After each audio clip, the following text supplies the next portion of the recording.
Hi, I'm Brett Rumford. I'm here at the beautiful Wembley Golf Complex here this afternoon to discuss with you what's in my bag. So this is one of the first installments that we'll be bringing to you for the staff members here at Wembley Golf Complex. So I hope you enjoy it. All right, well, what's in my bag is it's all the Tireless product, the #1 player's product in golf. I've been using this since I was about 16 years of age, so I've been churning through the models every single year. And in saying that, my irons, I'll start with my irons because I actually have noted that I've been using them since I was 16 years of age, but I use the 716 model in the MBs. So I run this from 4-iron in the MB right the way through to my pitching wedge. So pretty much that's what I'll be running at, 4-iron through to pitching wedge. Just love these for the offset. So the 620s, they generally, with every 2 years with the irons that come out, they will progressively get more offset to then less offset. And they've sort of like yo-yoed in between that pretty much every 2 years. But and a lot of that actually comes down to a lot of the likings of a lot of the better players that are out there, the world's top 10 players. So if they like more offset or less, generally that's kind of like the direction where they'll go. So I like the 716s for the maximum amount of offset in which they actually put into these irons. I love offset for reasons unbeknown to me. There's a bit of stuff that goes down there that to my eye and how they perform, the offset's always just agreed with me. So I use those in those. I've got the CB in the 3-iron. Which again is in the 716 model, which is sort of maximum offset, which is nice. I run a dynamic gold 2-issue X100s, so these have been around for about 70 years, which again, they're just tried and tested, and I like it for its launch characteristics. It's able to get up a little bit higher for me and hit those windows of higher launch without too much spin being generated. So I'm a high spin player, but this is just a nice balance for me, and I do like the balance of the 130 gram. Run them at about D2 as a swing weight. The wedges, I run only 3 wedges. I know that the progression, I think I run 47 degrees with my pitching wedge, and then I jump to 54 and 60. So the progression's a little bit out. I don't have the four wedges, but in saying that, I've got the freedom of putting in a 2-iron up the top just here. So obviously there's always that with the 14 clubs. There's always something that you have to lose if you want to run a 4-wedge combination at the upper end, or either drop a 3-iron or a 4-iron. A lot of people do that as well. So I sometimes run a hybrid as well in here, depending on the course that I'll play around the world. And I run a 54 and a 10 degree S, which is 10 degrees bounce. It's quite nice. It's fairly universal. The SM8's definitely the best wedge that he's made, equal to anyway. And the grind, for those that are interested in grinds, I run a grind in this, which is Aaron Dill, 2018, he came out with this grind. Bob Vokey gave him the go-ahead to design this for the Open Championship. So it's got about 4 degrees bounce on it. It's got quite a narrow sole as well, so it's quite traditional, you would say, in terms of its sole dynamic.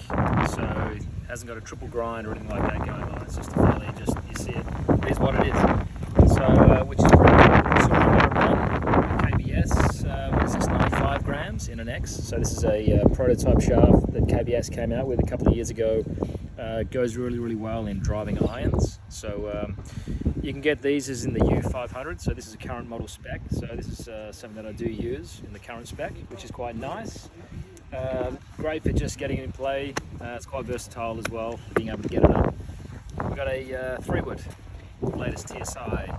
What's this in the 2? It's not the 3. I have to go with the 2 with this one. Just an A1 setting, fairly stock, 15 degrees. Like these for the fact that they actually come out like a 3-wood. Maybe the previous model was just a little bit too hot. Got that in a 75 gram Tensai blue. TX, which is the tour version shaft, gets a little bit XY when you start running these shafts. And the TSI 2. So characteristics on this thing, I love this thing for the fact that it actually launches quite high with low spin. So it's got a really, really good dynamic. You can feel as though you can still hit up on it quite considerably.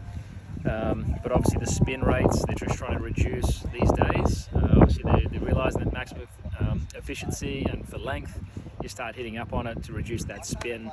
You get maximum carry with the maximum amount of roll. So it's a really cool driver.